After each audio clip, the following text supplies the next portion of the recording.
আসসালামু আলাইকুম। টক ঝাল মিশ্রণ থেকে সবাইকে স্বাগত জানাচ্ছি নতুন আরেকটি রেসিপি দেখার জন্য। মাছের ডিম তো আমরা সবাই কম বেশি খেয়ে থাকি, হয়তোবা ভুনা করি নতুবা ভাজি করি। খাবার টেবিলে যদি এরকম একটি ভিন্ন আইটেম রাখি তাহলে কিন্তু সবাইকে তাক লাগিয়ে দেওয়া যাবে, তাই না? দেখতে যেমন লোভনীয় তেমন কিন্তু খেতেও অসাধারণ। আমি বাজারে গিয়েছিলাম মাছ কেনার জন্য, তারপর দেখি মাছের ডিম সাজিয়ে রেখেছে। তারপর নিয়ে আসলাম 3 কেজি পরিমাণ। সেখান থেকে কিছু পরিমাণ আজকে রান্না করব। ফুটন্ত পানিতে একটু লবণ আর সামান্য পরিমাণ হলুদের গুঁড়া দিয়ে মাছের ডিমটা সিদ্ধ করে নেব। মাছের ডিমটা কিন্তু খুব বেশি সিদ্ধ করা যাবে না, উপরে একটু সিদ্ধ হবে, ভিতরে একটু একটু কাঁচা থাকবে, এই অবস্থায় নামিয়ে ফেলবেন। আমি একটা ভুল করে ফেলেছি, আমার বাচ্চাটা কান্না করায় আমি রান্নাঘর থেকে চলে এসেছিলাম ডিমটা দিয়ে, যে কারণে ডিমটা অনেক বেশি সিদ্ধ হয়ে গিয়েছে।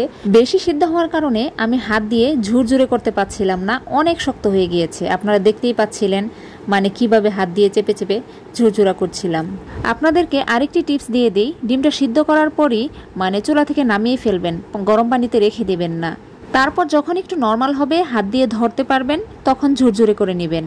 আমি এই কথাগুলো বলতে বলতেই দেখেন এখানে কি কি দিয়ে ফেললাম, সেগুলো বলার নামই নেই। যাই হোক, এখনই বলে দিচ্ছি কি কি দিয়েছি আমি। এখানে আমি দিয়েছি পেঁয়াজ কুচি, কাঁচামরিচ কুচি, আদা রসুন বাটা, 2 টেবিল চামচ বেসন, আর একটা ডিম, আর ধনিয়া পাতা।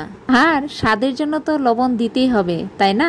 স্বাদ মতো লবণও দিয়েছি। কিন্তু এখানে বেসন দেওয়ার কারণ হচ্ছে সব ডিমগুলোকে একত্রে বেঁধে রাখবে, তেলে দেওয়ার পর যেন ভেঙে না যায়। তারপর এভাবে গোল গোল করে বল বানিয়ে নিতে হবে। আপনারা আপনাদের মানে পছন্দ অনুযায়ী ছোট বড় করে নিতে পারেন, কোনো সমস্যা নেই। তারপর এভাবে এক এক করে আমি বলগুলো দিয়ে দিচ্ছি। সত্যি বলছি, আমার কাছে কিন্তু এই রেসিপিটা ইউনিক লেগেছে। আপনাদের কাছে কেমন লেগেছে? যদি আমার এই রেসিপিটা আপনাদের কাছে ভালো লেগে থাকে তাহলে লাইক, কমেন্ট, শেয়ার আর সাবস্ক্রাইব করতে ভুলবেন না কিন্তু। আর যাদের ভালো লাগে না, পাশে থাকুন, দেখতে থাকুন, দেখতে দেখতে ভালো লাগা ভালোবাসা হয়ে যাবে ইনশাআল্লাহ। আর যারা অলরেডি এই কাজটা করে ফেলেছেন তাদেরকে জানাই অসংখ্য ধন্যবাদ। দেখতেই পাচ্ছেন আমার এই গুলুমুলু গুল্লাগুলো কত সুন্দর লাগছে, কি সুন্দর কালার আসছে। সত্যি কথা বলতে কি, এই রেসিপিটা রান্না করতে গেলে মানে আমার এই অংশটা সবচেয়ে বেশি ভালো লাগে। বাজলে এত সুন্দর কালার আসে বলার মতো না। একটু লালচে লালচে করে উঠিয়ে নিলাম। আরেকটা কথা আপনাদেরকে বলে দেই, মাছের ডিম কিন্তু পরিমাণে কম নেবেন, কারণ এটা সিদ্ধ করার পর অনেক বেড়ে যায়। আমি যতগুলো ডিম সিদ্ধ দিয়েছি ওই ডিমগুলো দিয়ে আমি 2টা রেসিপি করব। একটা আজকে দেখাচ্ছি, অন্যটা অন্যদিন দেখাবো ইনশাআল্লাহ। বলগুলো ভাজার পর আমরা আরেকটি ধাপে চলে এসেছি। এখানে পেঁয়াজগুলো একটু ভাজা ভাজা হয়ে যাওয়ার পর আমি আদা রসুন দিয়ে একটু নাড়াচাড়া দিয়ে ভেজে নিচ্ছি যেন গন্ধটা চলে যায়। এখন দিয়ে দিচ্ছি 2টা শুকনা মরিচ, 2-3টা দিলেই হবে আপনাদের ইচ্ছা মতো, এটা একটু দেখতে ভালো লাগে এই আর কি। তারপর দিয়ে দিচ্ছি হলুদের গুঁড়া, মরিচের গুঁড়া, ধনিয়া গুঁড়া, জিরা গুঁড়া, এগুলা দিয়ে একটু নাড়াচাড়া দিয়ে মানে কষিয়ে নিতে হবে। এখন দিয়ে দিলাম স্বাদ মতো লবণ। লবণটা একটু পরিমাণে কম দিতে হবে, যেহেতু বলগুলোর ভিতরেও একটু লবণ দেওয়া হয়েছিল।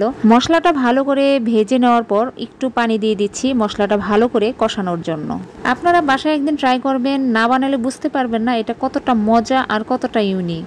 আমার বাসায় মানে মাছের ডিমটা অনেক ভালো চলে, বাচ্চারা এতটাই পছন্দ করে, আপনি যেভাবেই রান্না করে দিবেন সেভাবেই খেয়ে নেবে। এখন দিয়ে দিচ্ছি কয়েকটা আলুর টুকরা। এই আলুগুলোকে আপনি আলাদাভাবে মানে ভেজেও নিতে পারবেন, আমি এভাবে কষিয়ে নিচ্ছি।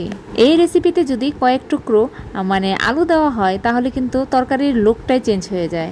আলুগুলোকে ভালোভাবে কষিয়ে নেওয়ার পর এখন দিয়ে দিচ্ছি সেই বিখ্যাত বলগুলো। আপনারা এই রেসিপিতে পেঁয়াজ বাটাটাও ব্যবহার করতে পারেন। পেঁয়াজ বাটাটা দিলে মানে তরকারির ঝোলটা একটু ঘন হয়, মাখো মাখো হয়।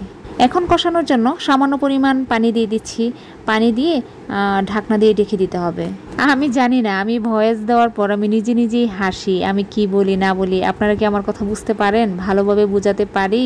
কষানো হয়ে গেলে আমি মাঝখানে আরেকবার পানি অ্যাড করেছিলাম, কীরকম ঝোলটা রাখবো সে অনুযায়ী আপনারা দিয়ে নেবেন।